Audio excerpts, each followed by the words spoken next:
Marcos capítulo 1, vou tentar abordar um assunto aqui, ai, Jesus me ajude, é que assunto Jesus me ajude. Nós estamos no mês de novembro conversando sobre espiritualidade, encontrando bases adequadas para a maneira como a gente deve desenvolver a nossa espiritualidade. Dezembro a gente entra falando sobre Natal, todo o mês de dezembro. Afinal de contas, somos nós cristãos, vamos celebrar o nascimento do nosso Senhor e Salvador Jesus Cristo. E depois, janeiro, dá-lhe carta de Efésios. Vamos conversar bastante sobre Efésios em janeiro, tá bom? Mas eu tenho dois textos para ler no livro de Marcos, praticamente na sequência, você pode acompanhar no telão também. Diz assim, Marcos 1, 29. E saindo eles da sinagoga, foram com Tiago e João diretamente para a casa de Simão e André. A sogra de Simão achava-se acamada com febre, e logo lhe falaram a respeito dela. Então, aproximando-se, tomou-a pela mão, e a febre a deixou, passando ela a servi-los. À tarde, ao cair do sol, trouxeram a Jesus todos os enfermos endemoniados. Toda a cidade estava reunida à porta, e ele curou muitos doentes de toda a sorte de enfermidades. Também expeliu muitos demônios, não lhes permitindo que falassem, porque sabiam quem ele era. Mais à frente, versículo 40 diz: aproximou-se dele um leproso, rogando-lhe de joelhos: se quiseres, podes purificar-me. Jesus, profundamente compadecido, estendeu a mão, tocou-o e lhe disse: quero, fica limpo. No mesmo instante, lhe desapareceu a lepra e ficou limpo. Fazendo-lhe então veemente advertência, logo o despediu e disse: olha, não digas nada a ninguém, mas vai mostrar-te ao sacerdote e oferece pela tua purificação o que Moisés determinou para servir de testemunho ao povo. Mas tendo ele saído, entrou a propalar muitas coisas e a divulgar a notícia, a ponto de não mais poder Jesus entrar publicamente em qualquer cidade, mas permanecia fora, em lugares ermos, e de toda parte vinham ter com ele.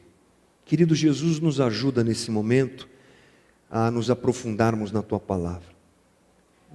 Que não aconteça nada nesse lugar e nada em nosso coração que nos impeça de absorver aquilo que o Senhor deseja.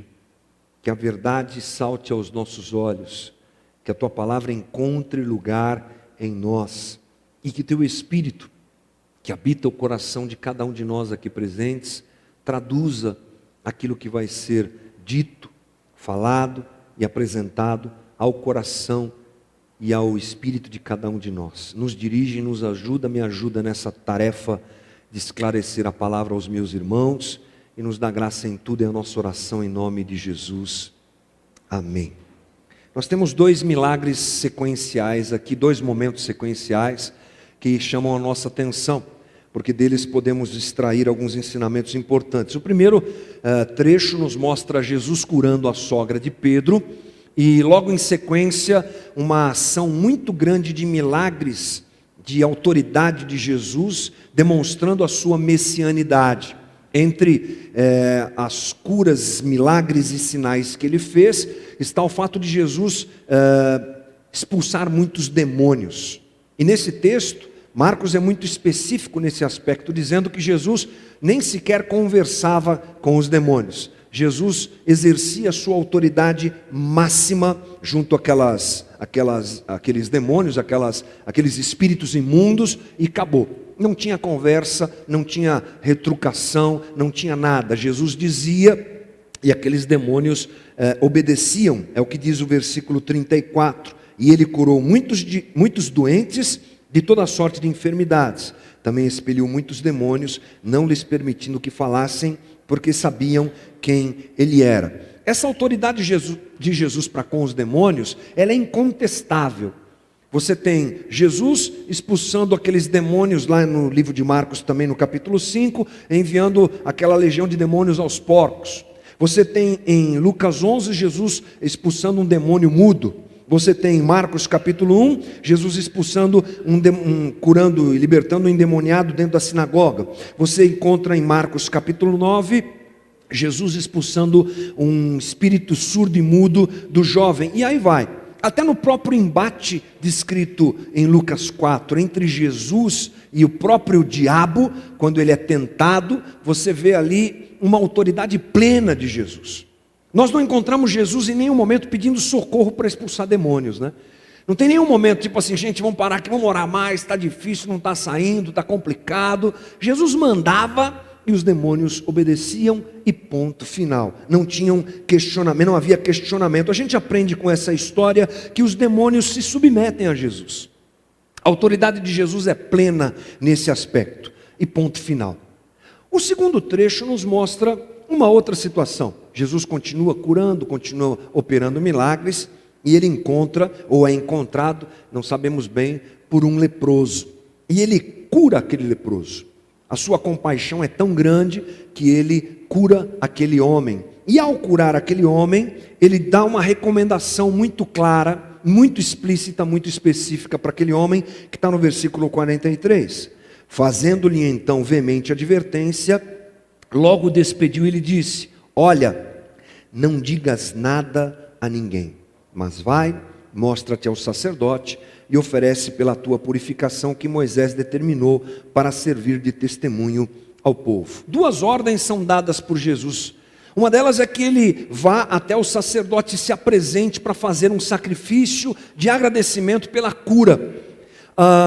O que está por trás dessa ordem de Jesus é anunciar aos sacerdotes que o Messias estava lá.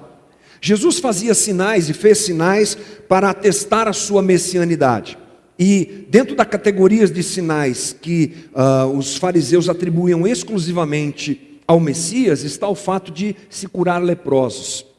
Porque qualquer contato com leproso era proibido pela lei. E é claro, havia um risco óbvio de se ficar doente também. Jesus cura o leproso, perdão, estou trocando a doença aqui, estou trocando tudo. Jesus cura o leproso e diz para ele: vai lá, dá testemunho para um sacerdote. Jesus estava querendo que os sacerdotes soubessem que o Messias está presente. Mas não só isso. Jesus dá uma outra ordem: não diga nada a ninguém, cale a boca, vai lá e faz a oferta e ponto final. Essa era a recomendação de Jesus. Eu tenho certeza de que Jesus não queria evitar qualquer explosão do conhecimento a respeito da sua presença, porque talvez já estivesse difícil ele lidar com tanta gente. Mas o importante e o destaque nessa conversa é que o homem sai dali e não obedece a Jesus. Ele sai, diz o texto, propalando, gritando, alguma coisa tipo: olha, eu fui curado, eu era leproso, fui curado, o Messias está entre nós. Isso causa um grande problema. Muitas e muitas pessoas vêm atrás de Jesus, e ele já com essa dificuldade sai das cidades, não consegue nem sequer entrar mais nas cidades, e ponto final. O que acontece é que aquele homem não se submete a Jesus. A vontade daquele homem não se adequou à vontade de Jesus. Então nós temos dois cenários interessantes. Os demônios obedecem a Jesus, e aquele leproso não obedece a Jesus. O caminho que nós podemos tomar observando essas duas situações é muito simples, né? Os demônios obedecem a Jesus porque eles não têm escolha. Eles são seres criados e que estão debaixo da completa e total autoridade da parte de Deus. O que Deus manda, o diabo obedece. Se nós pudéssemos qualificar Deus, ele é qualificado na nossa limitada cabeça como o Senhor Todo-Poderoso, Criador de todas as coisas.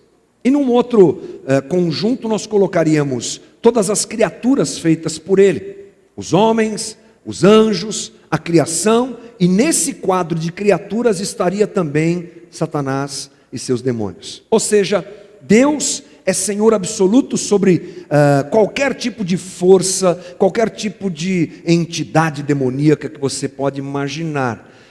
Eles estão debaixo da autoridade de Deus. Por isso, quando Jesus diz cala a boca, ele cala a boca. Mas por que isso não acontece com o homem? Porque o homem pode não obedecer a Deus. Por que esse homem escolhe não obedecer a Jesus? Porque nos é proposta e nos é dada a condição da escolha. Diferente do diabo, nós podemos escolher o que fazer e como fazer. Quando a gente entra nesse campo, é um campo teologicamente difícil de andar, porque você tem várias vertentes, várias coisas para se falar, e eu quero fazer aqui uma rápida passagem sobre as formas de se interpretar essa questão, para a gente desembocar no final da nossa conversa mais à frente, baseados nessas colocações que eu vou fazer aqui, nos dando chão para a gente poder entender o que a gente quer entender, o que a gente precisa entender. Tem uma turma que, quando você aborda esse assunto, aliás, antes de apresentar as turmas desse assunto, nós precisamos nos lembrar que esse assunto ele é difícil de ser tratado, porque nós estamos falando da soberania de Deus e da vontade humana. Isso historicamente, dentro da cristandade, dentro do estudo bíblico, é alguma coisa complexa. Como assim? Deus manda, é todo poderoso, sabe tudo, onipotente, onisciente, e o homem tem vontade? Será que Deus não manda e o homem acha que está fazendo alguma coisa, mas na verdade não está? Ou será que o homem tem realmente autoridade, tem realmente liberdade para fazer o que quer? Então esse conflito é que se torna difícil na nossa cabeça. Como é que isso se resolve? Bom, vamos entender então algumas coisas. A turma do determinismo. Essa turma do determinismo, eles têm como base algo muito legal. Deus é soberano. Deus é Senhor. A tumba está vazia, mas a cruz está vazia, mas o trono não está. Deus é Senhor absoluto de tudo. Essa vertente do determinismo, ela filosoficamente é apresentada, não só teologicamente, mas há uma turma na linha filosófica que pensa que tudo que nós vivemos é causado por algo. Tudo que nós vivemos, a gente acha que é escolha, a gente acha que a gente optou por fazer, a gente acha que a gente optou por escolher tal caminho, mas não é bem assim. Eles atribuem a vida e as coisas que acontecem, como na natureza as coisas acontecem, eles atribuem a uma causa. Olha só, vamos dar uma olhada mais profunda no que eles dizem. Eles dizem assim: todos os fenômenos do universo podem ser explicados em função das causas. Nas mesmas circunstâncias, as mesmas causas produzem os mesmos efeitos. Daí que todos os seres humanos, constituídos por matéria, incluindo o ser humano, daí que todos os seres constituídos por matéria, incluindo o ser humano, e tudo que lhe diz respeito, estão sujeitos a esse princípio de causalidade, ou seja, todo o nosso comportamento é constrangido e previsível. Você não escolheu nada. Já está tudo determinado. Por quê? Porque uma causa vai gerar uma reação e um efeito. É assim que eles pensam. Imagina aquela brincadeira que a gente faz com o dominó. Pega as peças de dominó e a gente faz um caminho longo assim. Quando você derruba o primeiro dominó, ele é o agente causador. E ele vai causar efeitos. E eles dizem então que as nossas escolhas, na verdade, não são escolhas, são efeitos de causas que vêm atrás. Vamos dizer assim, da nossa vida, da nossa caminhada. Então, quando a gente atribui esse tipo de pensamento dentro da teologia, dentro do cristianismo, a gente vai pensar que Deus já determinou tudo na vida de todo mundo, seja crente, seja não crente, e é isso aí. A gente acha que escolhe, mas a gente está sendo enganado, na verdade a gente não escolhe nada. Qual a base bíblica para se pensar assim? Tem. Vou te dar uma só, mas existem várias. Salmo 139. E no teu livro foram escritos todos os meus dias, cada um deles escrito e determinado, quando nenhum deles ainda havia. Uau! Está tudo escrito. É o que diz a Bíblia, é o que diz o texto. E essa galera do determinismo se agarra nisso e ponto final. Então para eles não há escolha, está tudo determinado. Mas tem uma outra turma, que é a turma do livre-arbítrio, que é a galera do livre-arbítrio. A galera do livre-arbítrio propõe outra coisa. O livre-arbítrio é a doutrina que afirma que o homem é autônomo e responsável pelas suas ações, que o homem pode escolher seus caminhos, pode inclusive escolher obedecer a Deus ou não. Não, essa história de determinismo, essa história de dar tudo determinado, não, o homem pode. Deus deu a ele essa flexibilidade de obediência ou não. Eu escolho o que eu faço, eu escolho os meus caminhos, eu escolho a profissão que eu quero, eu escolho com quem eu vou casar, eu escolho com quem eu vou me relacionar, eu escolho se eu faço bem ou se eu faço mal. A galera do livre-arbítrio abraça isso obstinadamente. E se nós formos observar textos bíblicos a respeito disso, temos muitos também. Vou te dar um, João 7,16. O meu ensino não é meu, disse Jesus, e sim daquele que me enviou. Se alguém quiser fazer a vontade dele, conhecerá a respeito da doutrina, se ela é de Deus, ou se eu falo por mim mesmo. Se alguém quiser fazer a vontade dele. E aí nós poderíamos gastar bastante tempo aqui, nos aprofundando mais nessas duas formas de pensar, e nos baseando mais ainda biblicamente a respeito disso. Mas eu acho que é suficiente para a gente entender que existem essas duas vertentes e tentarmos encontrar alguma coisa nesse sentido. Mas não acabou a turma, não tem mais uma turma. Tem uma turma que entende o seguinte, que a soberania de Deus não aniquila o livre-arbítrio. Tem uma turma chamada a turma do compatibilismo. Eles dizem que, por mais distante que possa parecer essas duas coisas, elas estão tão polarizadas, vontade de Deus, soberania de Deus, livre-arbítrio, eles acham que não. Que a gente tem uma forma de enxergar isso na Bíblia, que diz assim que essas duas formas de pensar e de ser, essa ideia toda, elas caminham juntas, elas se complementam. Então, para o pessoal do compatibilismo é o seguinte, é a crença de que não há verdadeiramente conflito entre determinismo e livre-arbítrio, e que na verdade são ideias compatíveis. O compatibilismo foi defendido por alguns filósofos antigos e talvez também por Aristóteles, segundo alguns investigadores, mas popularizou-se no século 17. Ou seja, esse pessoal diz assim, Deus é soberano, hein? É, todo poderoso, trono não está vazio, mas Deus deu a liberdade de escolha ao homem. Essa é uma forma interessante de se pensar. Ela causa um certo estranhamento na cabeça da gente, mas eu justamente quero tentar esclarecer algumas coisas para que isso se resolva na nossa mente, aqui no nosso jeito de pensar. Muitos pastores conhecidos, gente séria, gente que conhece a Bíblia, encara as coisas dessa maneira.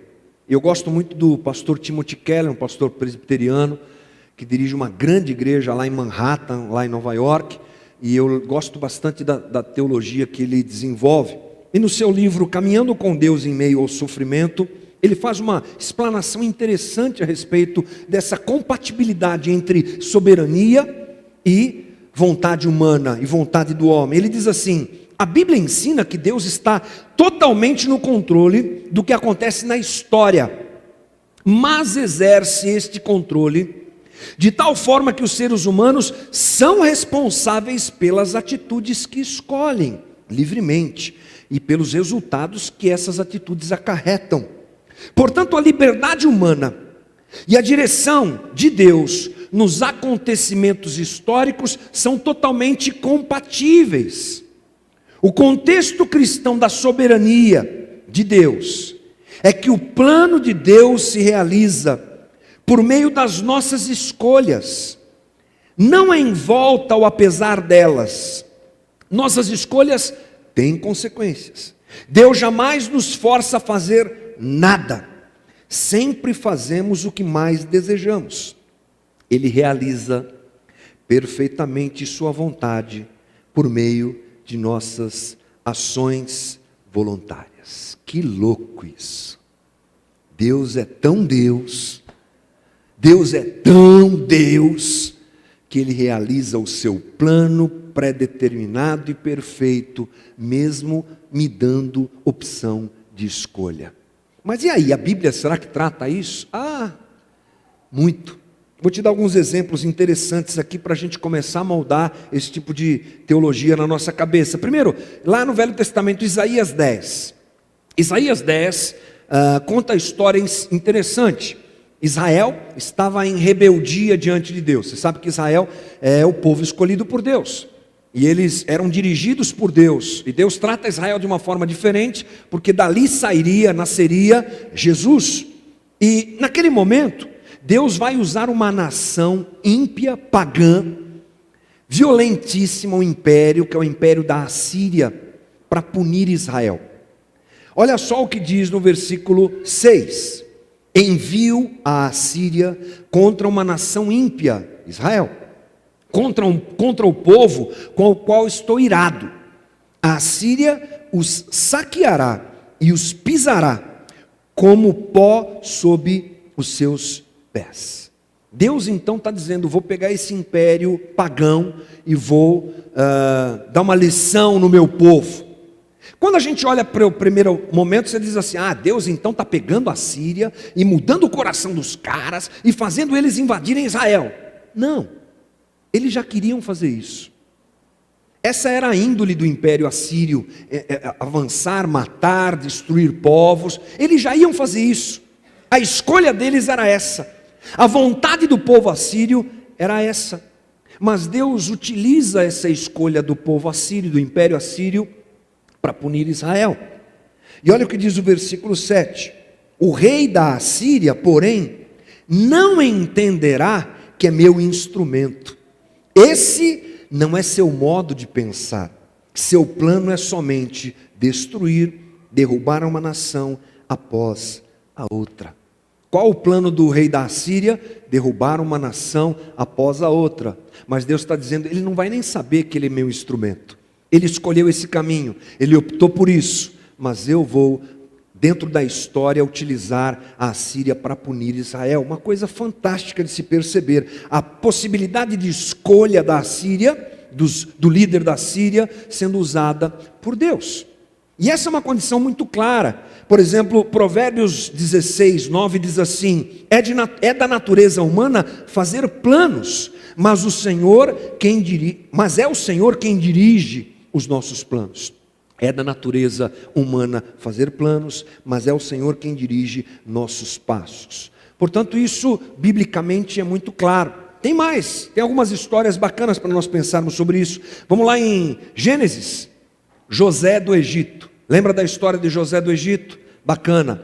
José do Egito é parte de uma família de irmãos que não gostam dele, porque ele era mais amado por seu pai Jacó do que os demais irmãos. Um ciúme grande na família. Os irmãos decidem: vamos dar um jeito nesse moleque, vamos acabar com ele. Eles odeiam, eles desejam matá-lo, eles fazem planos contra José. E aí eles vendem José por uma caravana que vai para o Egito, e José vai para lá.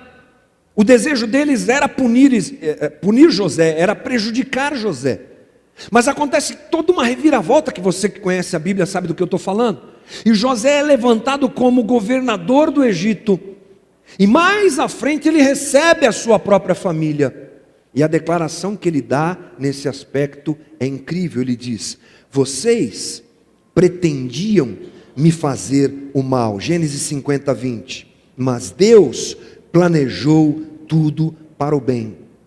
Colocou-me neste cargo para que eu pudesse salvar a vida de muitos. Os irmãos de José podiam escolher não fazer mal a ele. Os irmãos de José escolheram e desejaram.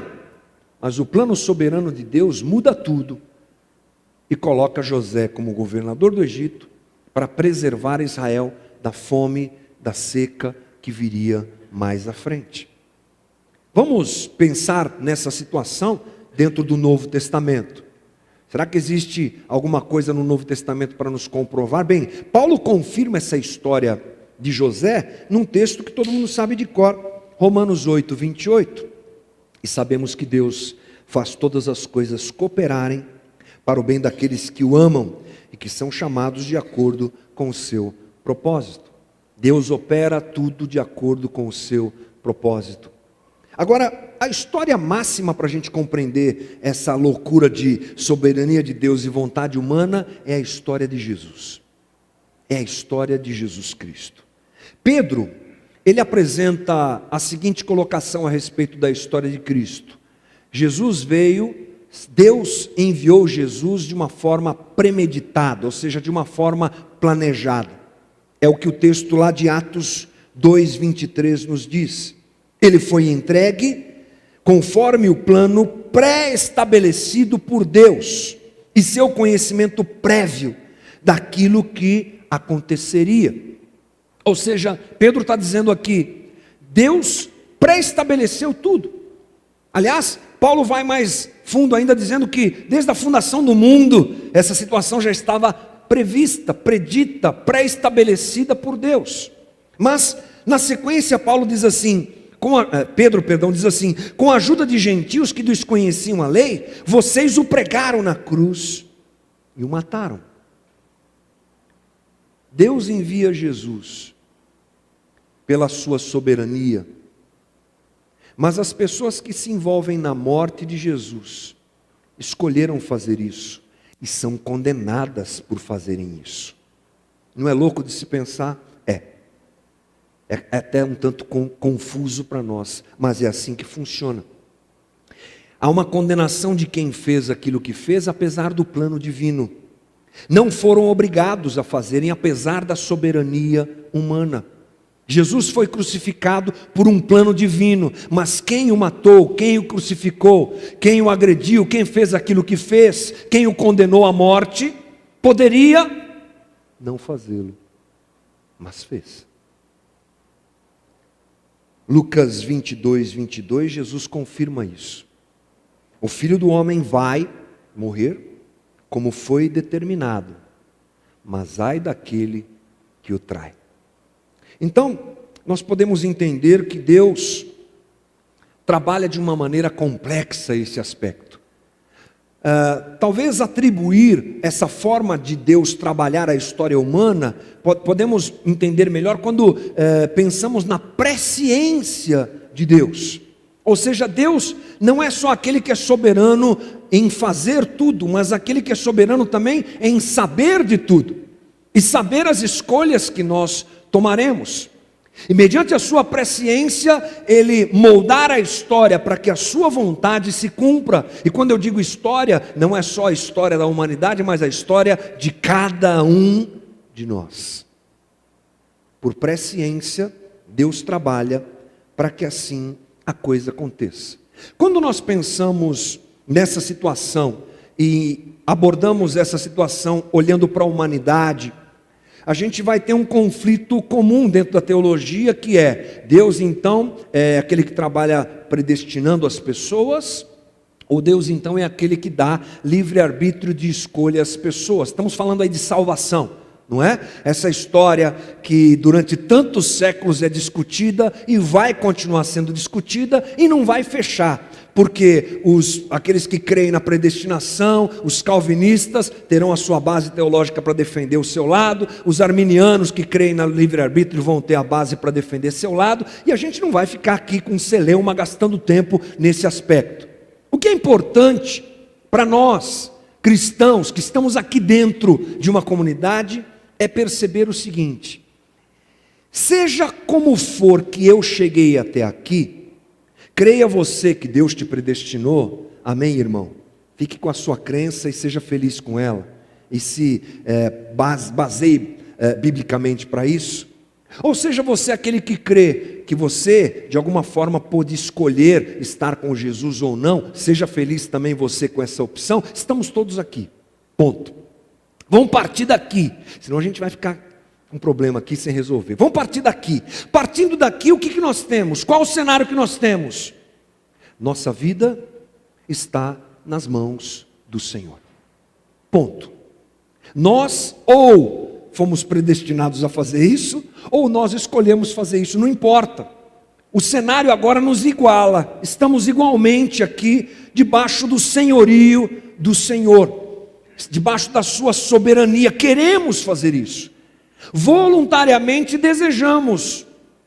Queremos ser cristãos. Queremos ser pequenos cristos.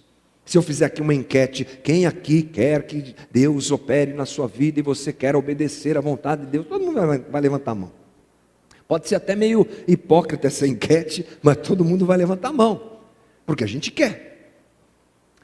E esse conflito, e essa junção de soberania e vontade de Deus, como é que funciona? Funciona assim também.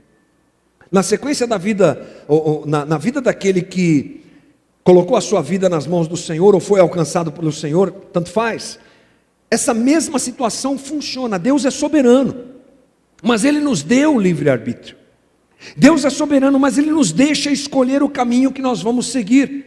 E isso se compatibiliza de uma forma maravilhosa na vida do cristão. Imagine você, por exemplo, uma redoma, dentro da qual você está inserido. Essa redoma vamos chamar assim de soberania de Deus. Vamos colocar assim, Deus é soberano e tem um plano para a tua vida. E você está dentro dessa redoma, e você se submeteu a essa soberania de Deus. Como é que você faz? A partir de agora você é um robô? Deus é que manda você fazer o que você tem que fazer? Você não tem mais opção de escolher? Não, você tem opção de escolher. Apesar da soberania de Deus ser aquilo que dirige a tua vida.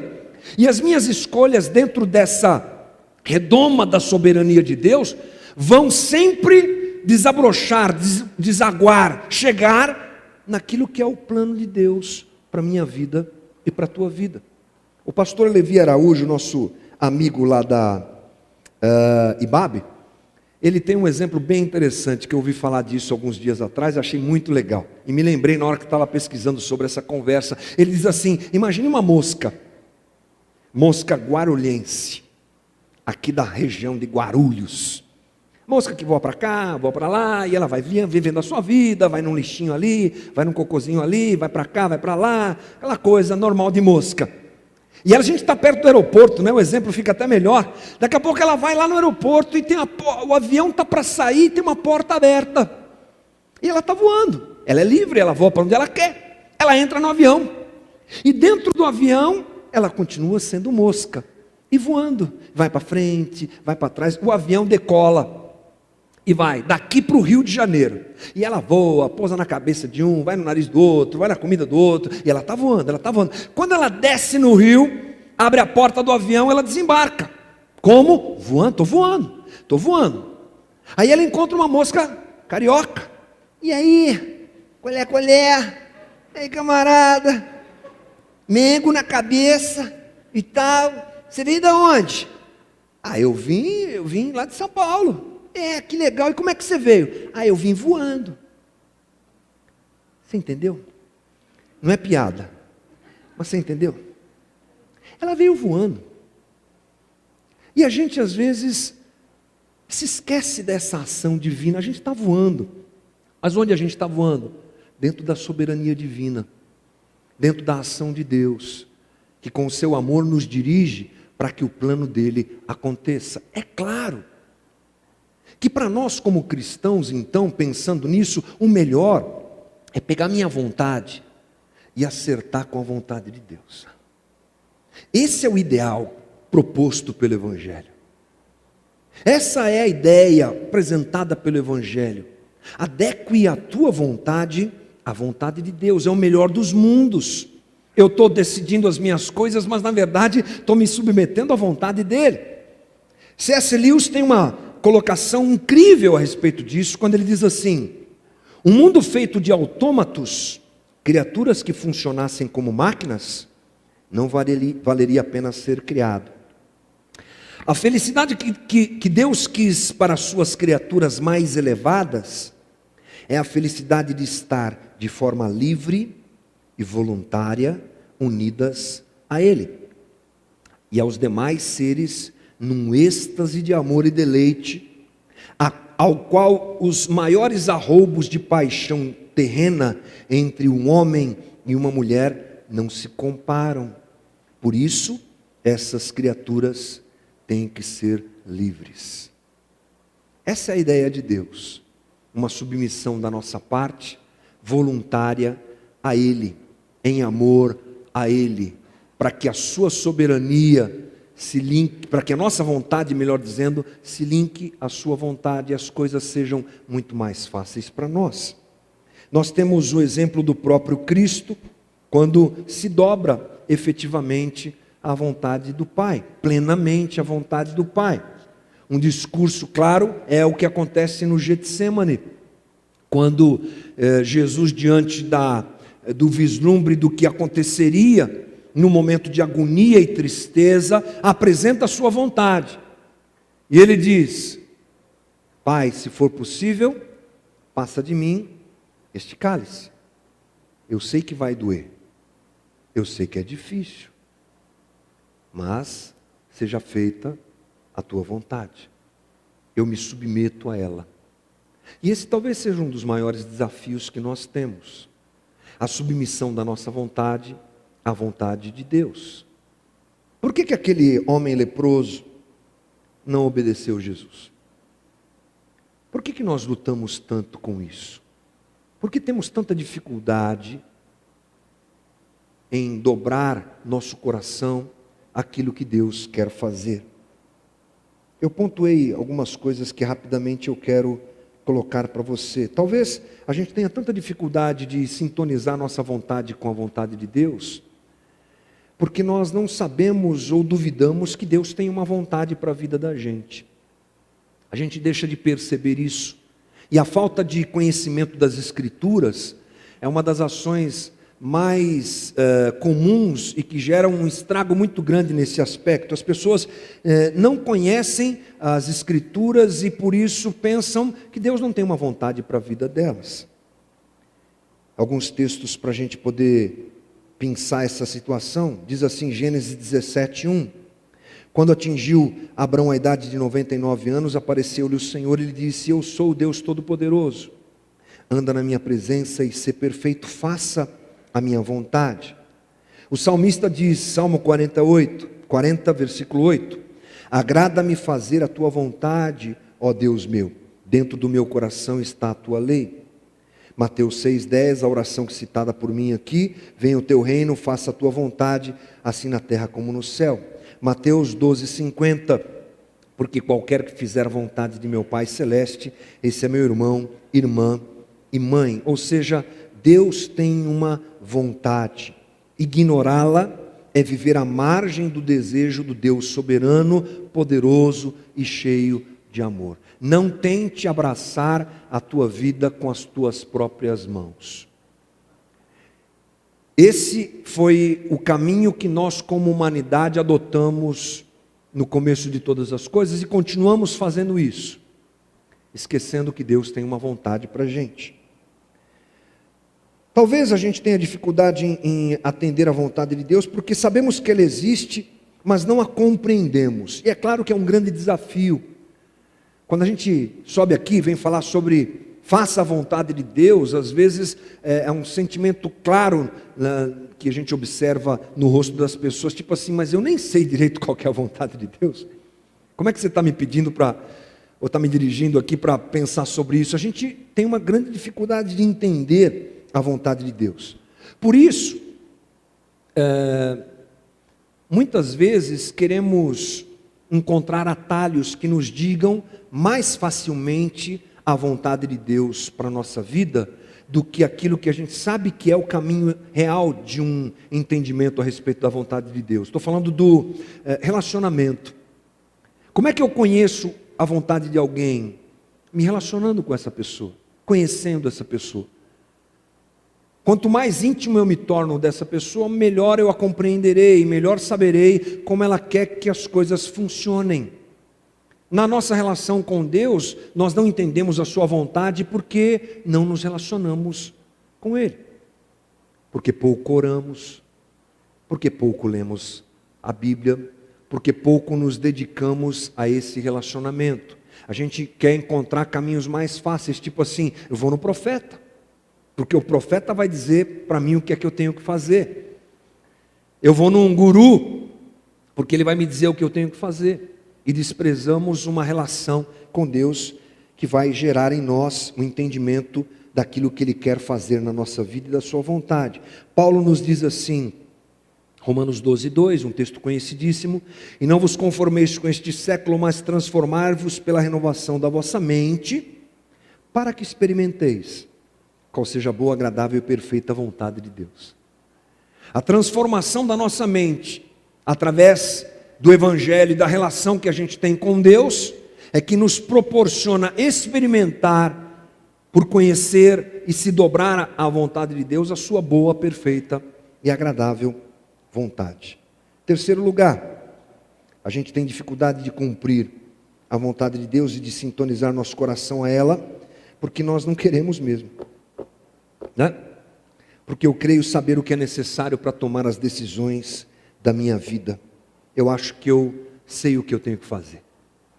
Isso parece bem duro de se ouvir, mas a gente vive isso nas nossas relações familiares. Eu tenho 3 meninos em casa, um de 24, um de 23, um de 20 e um de 13. E em todos eles, em algum momento da sua vida, na nossa relação, aconteceu de eu dizer assim: olha, não faz isso. Ah, pai, eu sei o que eu estou fazendo. E lá na frente, é claro, se prova que o pai já tinha razão, né? Na maioria das vezes o pai tinha razão. A gente fez isso com os nossos pais. E a gente faz isso com Deus. A gente acha que sabe. A gente acha que pode. A gente acha que Deus não precisa se meter em tudo na vida da gente. Deus a gente encontra na igreja. Na hora que a gente está lá louvando, adorando, aí é legal. Mas aqui, trabalho, o problema é meu. Aqui, lazer, o problema é meu. Aqui, vida familiar, o negócio aqui não tem nada de Deus, não. Aqui é eu e as pessoas que estão ao meu redor. Por isso que a gente tem tanta dificuldade. Em último lugar, temos tanta dificuldade de linkar nossa vontade com a vontade de Deus, porque essa é a nossa natureza. É assim que nós somos. A gente sabe que é o melhor, mas a gente luta, porque já disse Jesus lá em Mateus 26:41, vigiai e orai, para que não entreis em tentação. O espírito na verdade está pronto, mas a carne é fraca. Carne é fraca, irmão. E essa é a nossa essência carnal. Temos uma grande dificuldade de sintonizar nosso coração ao coração de Deus. Posto isso, e depois de termos dado essa volta, quero te desafiar hoje a sair daqui pensando a respeito dessas coisas. E tendo no teu coração e no meu coração, no nosso coração, um grande desejo de começar a mexer os botões do nosso coração, começar a revirar a nossa alma, começar a revirar os nossos sentimentos, começar a avaliar os nossos valores e prioridades, a fim de que a nossa vontade se ajuste à vontade de Deus. Esse é o grande desafio do cristão. Mas olha que incrível, se destaca nessa história esses 2 pontos maravilhosos.